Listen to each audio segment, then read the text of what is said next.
Thank you everyone for having me here today at this engaging and illuminating conference. My name is Gareth Craze and I'm a second year PhD student at Case Western Reserve University, in which I work alongside Chris Laszlo, Joe and others at the Fowler Centre and on the Quantum Leadership Project, and who have been kind enough to invite me here to Toscana to be here today.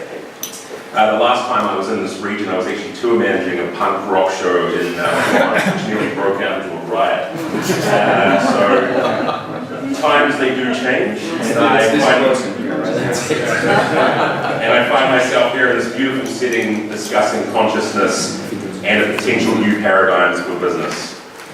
Now, given the many experts and visionaries assembled here this week, I find myself as much more of a student than an expert, and also short of my own thesis or personal research project.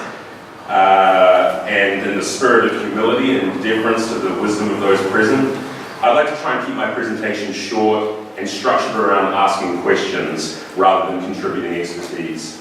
And as can be inferred from the rather cute title I gave my presentation, there will be an element of playing devil's advocate in the scattershot series of questions that I ask.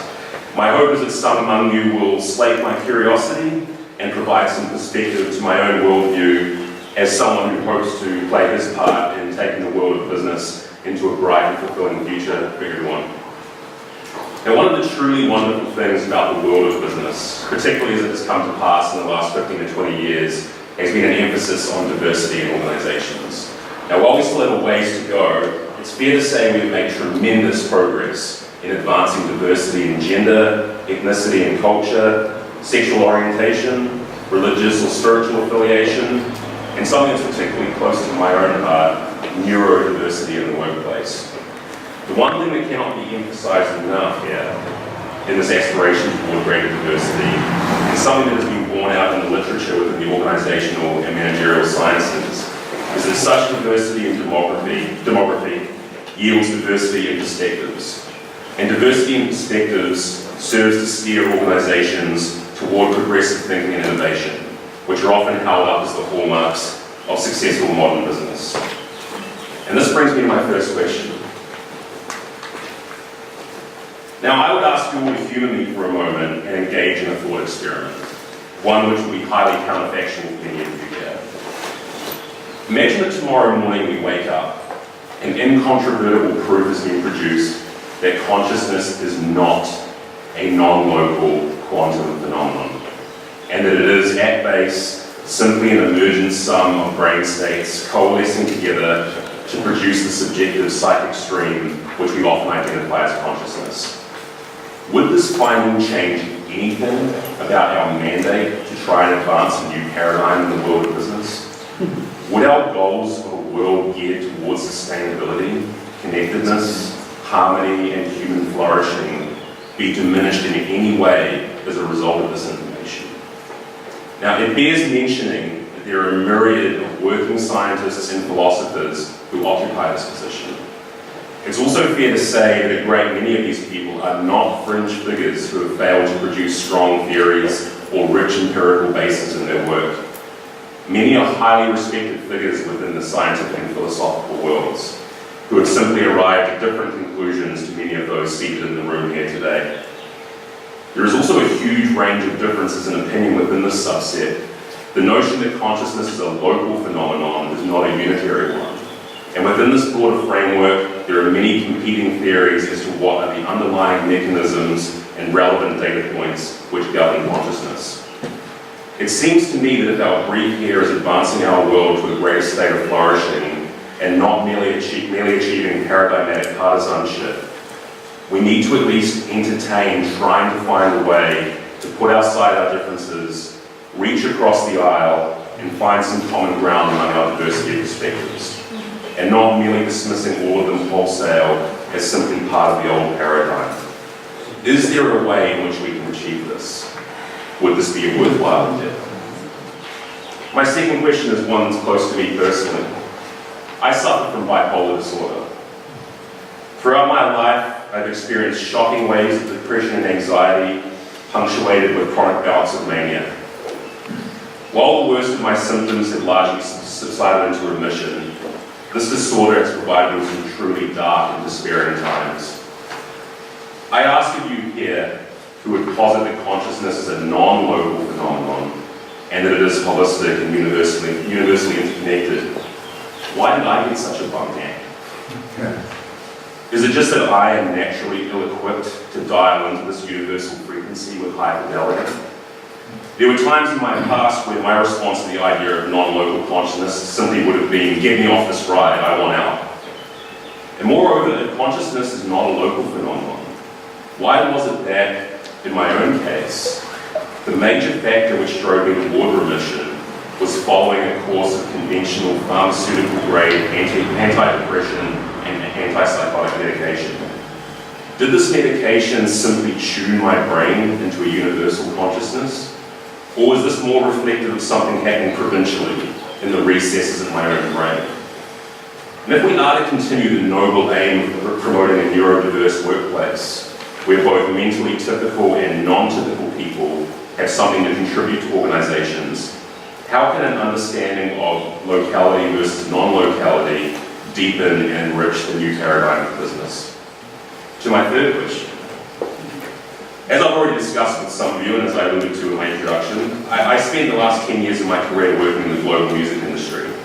I have been backstage at countless music festivals and so forth, indulging in all the decadent stereotypes that come with this territory.